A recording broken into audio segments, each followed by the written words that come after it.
Avant de plonger dans cette histoire incroyable, pensez à vous abonner à la chaîne et à activer la cloche. Ici, chaque récit a quelque chose à dire, et vous ne voudrez pas en manquer un seul. Un millionnaire a suivi son employé noir après le travail. Ce qu'il a découvert a tout changé. New York, fin d'après-midi. Le ciel au-dessus de Manhattan s'embrasait doucement, comme une toile peinte aux nuances d'or, de rose et de pourpre. Le soleil déclinait derrière les immenses gratte-ciel, projetant des ombres longues sur les rues animées.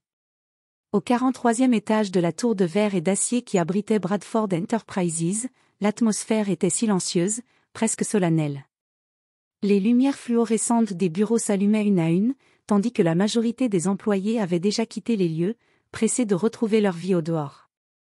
Dans son vaste bureau minimaliste aux murs décorés d'œuvres d'art modernes, Charles Bradford, le PDG quadragénaire à l'allure impeccable, observait la ville à travers la baie vitrée panoramique. Son visage buriné par des années d'efforts et de décisions difficiles exprimait une légère fatigue, mais aussi une concentration inhabituelle. Depuis plusieurs semaines, une pensée persistante l'avait troublé, une curiosité silencieuse qui l'incitait à regarder différemment son environnement quotidien. Il avait remarqué, parmi la multitude d'employés et de visiteurs, un homme dont la présence ne se faisait jamais bruyamment sentir, mais qui dégageait une aura singulière. Darnell Johnson, agent d'entretien, avait quelque chose que Charles ne pouvait pas ignorer. Chaque jour, il le voyait travailler avec une rigueur et un soin méticuleux, bien au-delà de ce qu'on attendait de lui. Il ne s'agissait pas seulement d'un homme qui balayait les couloirs ou vidait les poubelles. Non. C'était un homme qui soignait son travail comme un artisan passionné, respectant chaque détail, chaque recoin. Charles repensa aux multiples fois où il l'avait vu saluer les collègues avec une politesse rare, un simple « bonjour », prononcé avec une chaleur discrète qui éclairait brièvement la routine morne des bureaux. Il se rappelait aussi ce jour où Darnell, sans que personne ne le lui demande, avait ramassé un dépliant tombé au sol, le pliant soigneusement avant de le remettre en place. Une humilité presque noble, qui contrastait vivement avec l'ambiance souvent froide et compétitive de l'entreprise. Mais ce soir, alors que la lumière dorée du soleil déclinant baignait la tour entière, Charles sentit un étrange mélange d'admiration et de questionnement. Pourquoi ce simple agent d'entretien attirait-il autant son attention ? Pourquoi cet homme modeste suscitait-il en lui une forme de respect qu'il avait rarement accordé à quiconque dans son monde d'affaires ? Une impulsion, presque un pressentiment, le traversa. Et contre toute logique, il prit une décision qu'il n'aurait jamais cru possible. Il allait suivre Darnell à la sortie, pour comprendre qui il était vraiment, au-delà de l'uniforme et du rôle qu'on lui attribuait. Darnell quitta l'immeuble sous les derniers reflets du crépuscule. Le froid commençait à s'insinuer dans l'air, mais il avançait d'un pas tranquille, presque méditatif. Il traversa la rue principale, passa devant un café qui fermait ses portes, et se dirigea vers la station de métro voisine. Le bruit sourd du métro qui arrivait résonnait dans le tunnel quand il descendit les escaliers avec son sac usé à l'épaule.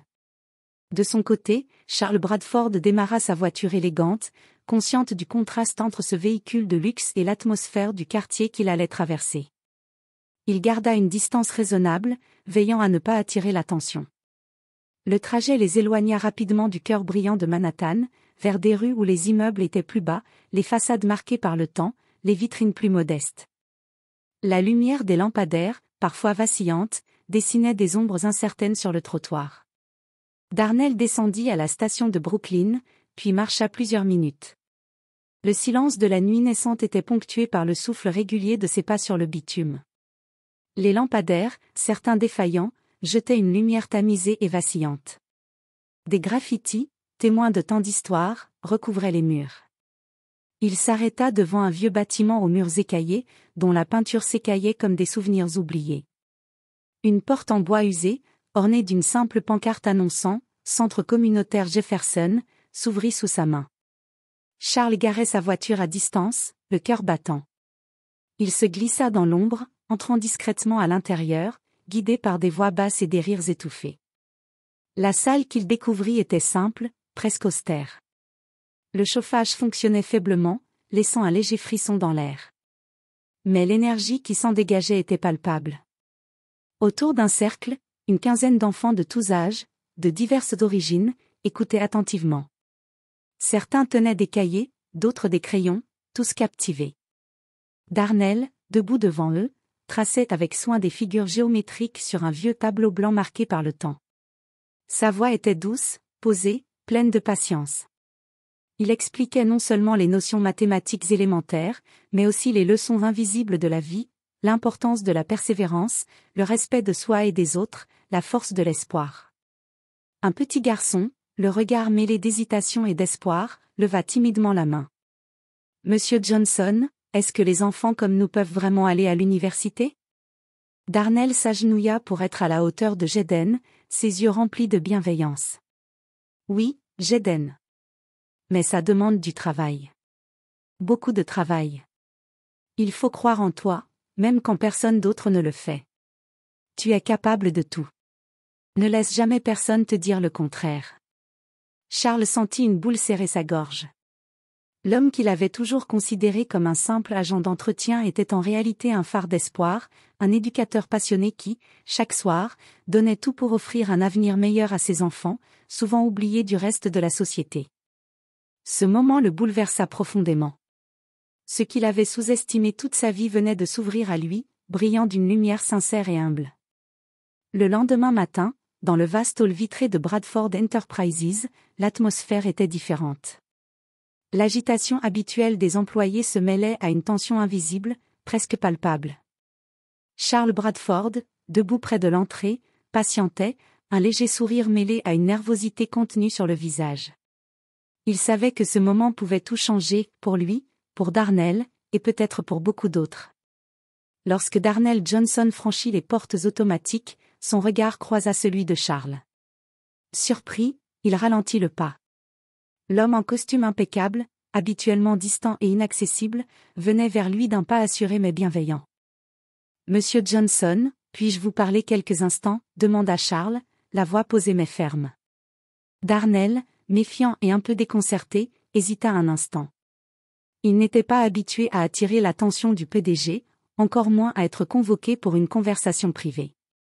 Mais quelque chose dans le regard de Charles le poussa à accepter sans un mot.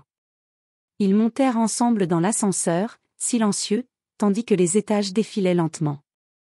Arrivé au bureau luxueux de Charles, Darnell s'assit en face du grand bureau en bois massif, les mains légèrement tremblantes. Charles, lui, prit une profonde inspiration avant d'entamer la conversation.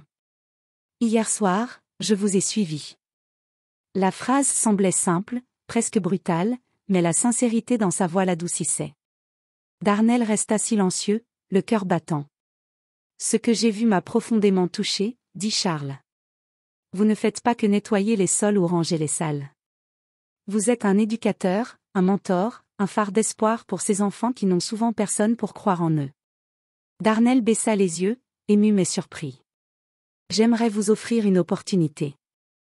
Bradford Enterprises va financer un centre éducatif pour cette communauté. Nous avons le budget, les ressources.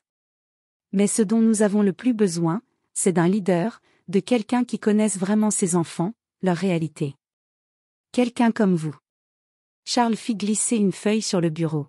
« Voici une proposition officielle. Un contrat pour devenir le directeur de ce centre. Vous ne serez plus agent d'entretien. Vous aurez les moyens de changer la vie de centaines d'enfants, et pas seulement à la surface. Ce sera une vraie mission, avec du personnel, du matériel, des partenariats. » Le silence s'installa. Darnell regardait la feuille, puis releva lentement la tête. Il pensa à sa mère, qui avait travaillé dur pour lui offrir une enfance digne malgré les difficultés. À ses frères, qu'il avait toujours soutenus. À ses enfants du quartier, si souvent abandonnés à eux-mêmes. Une lourde responsabilité pesait sur ses épaules, mais aussi une immense source de motivation. Après un moment qui sembla une éternité, Darnell sourit, les yeux brillants de détermination. « Je l'accepte. Je ferai tout pour qu'on leur offre une chance réelle. Pas juste des promesses, mais des résultats. » Charles se leva et tendit la main. « Bienvenue dans l'équipe, Monsieur Johnson. Ensemble, nous allons changer les choses. » Les mois qui suivirent furent parmi les plus exigeants, mais aussi les plus gratifiants de la vie de Darnell.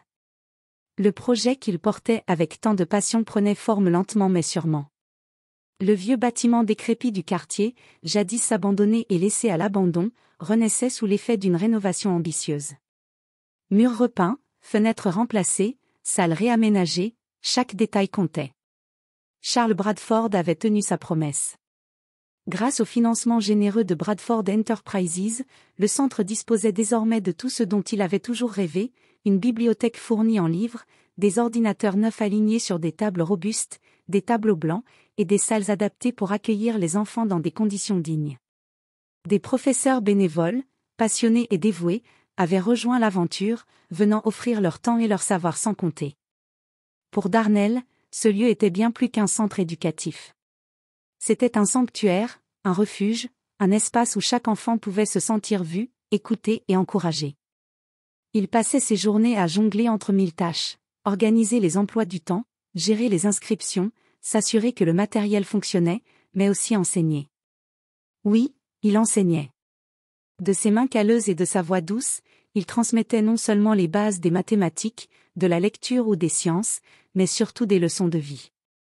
Il prenait le temps, un par un, d'écouter les histoires de ses élèves. Certains venaient avec des rêves encore flous, d'autres avec des blessures profondes. Il les encourageait à parler, à exprimer leurs doutes, à croire en leurs capacités, même quand le monde autour d'eux semblait vouloir leur dire le contraire. Chaque semaine, de nouveaux visages apparaissaient. Les enfants du quartier, d'origines diverses, porteurs d'espoir, mais aussi de peur et d'incertitude, trouvaient là un lieu d'appartenance. Ils n'étaient plus seuls. Avec patience, Darnell leur offrait plus que des cours, il leur transmettait une vision d'avenir, celle d'une vie où ils pouvaient s'élever, réussir, et devenir maîtres de leur destin. Il voyait dans leurs yeux la transformation, la timidité qui se muait en assurance, la peur en curiosité, le doute en ambition. Et chaque sourire retrouvé, chaque progrès, était pour lui une victoire, un pas de plus vers un monde plus juste. 2 ans plus tard, le Centre Johnson pour la réussite éducative était devenu bien plus qu'un simple lieu d'apprentissage. Il s'était transformé en un véritable phare dans la communauté, un exemple inspirant pour d'autres quartiers et même d'autres villes à travers le pays. Ce centre, né de l'ambition modeste d'un homme et du soutien inattendu d'un millionnaire, incarnait désormais l'espoir tangible d'un avenir meilleur. Les enfants qui franchissaient ses portes chaque semaine ne venaient plus seulement pour suivre des cours, ils venaient pour rêver, pour construire leur avenir, pour trouver un chemin qui semblait longtemps leur avoir été refusé. Les résultats étaient là, visibles et palpables. Plusieurs d'entre eux avaient obtenu des bourses universitaires prestigieuses, permettant à ces jeunes issus de milieux défavorisés de rejoindre des institutions reconnues. D'autres avaient trouvé des emplois stables, certains même avaient entrepris leurs propres projets grâce à l'accompagnement du centre. La transformation ne touchait pas que les jeunes, elle impactait aussi toute la communauté. Les familles voyaient leurs enfants s'élever, gagner confiance en eux, se libérer des cercles vicieux de la pauvreté et du découragement. Le centre devenait un point d'ancrage, un symbole de solidarité et de réussite collective. Charles Bradford, qui avait initialement suivi Darnell par simple curiosité, était aujourd'hui un allié fidèle et engagé. Il soutenait le projet non seulement par des moyens financiers conséquents, mais aussi par sa présence morale. Il venait régulièrement au centre, écoutait les témoignages, participait aux réunions, conscient que ce partenariat allait bien au-delà d'un simple mécénat, il incarnait un changement profond, un vrai combat pour l'égalité des chances. Un jour, alors qu'il visitait le centre, Charles croisa Marcus, un jeune garçon d'environ 10 ans, aux yeux pétillants d'intelligence et d'espoir. Marcus tenait un cahier rempli de dessins et de notes, symbole de ses progrès. Le garçon s'approcha de Darnell avec timidité et admiration, et lui dit : « Un jour, je veux être comme vous, Monsieur Johnson. » Darnell posa doucement sa main sur l'épaule de Marcus, le regard chargé de fierté et d'émotion. « Non, Marcus. Ne sois pas comme moi. Sois encore meilleur. » Ces mots simples, prononcés avec sincérité, portaient tout le poids d'une vie d'effort, de sacrifice, mais aussi d'un rêve partagé, que les générations futures puissent non seulement égaler leurs prédécesseurs, mais aller au-delà. Cette histoire est bien plus qu'un récit individuel. C'est celle de la puissance de la dignité humaine, de la persévérance face à l'adversité, et de la solidarité capable de briser les barrières sociales. Elle nous rappelle que, parfois, ce sont les personnes que la société croit invisibles qui portent en elles les plus grandes lumières.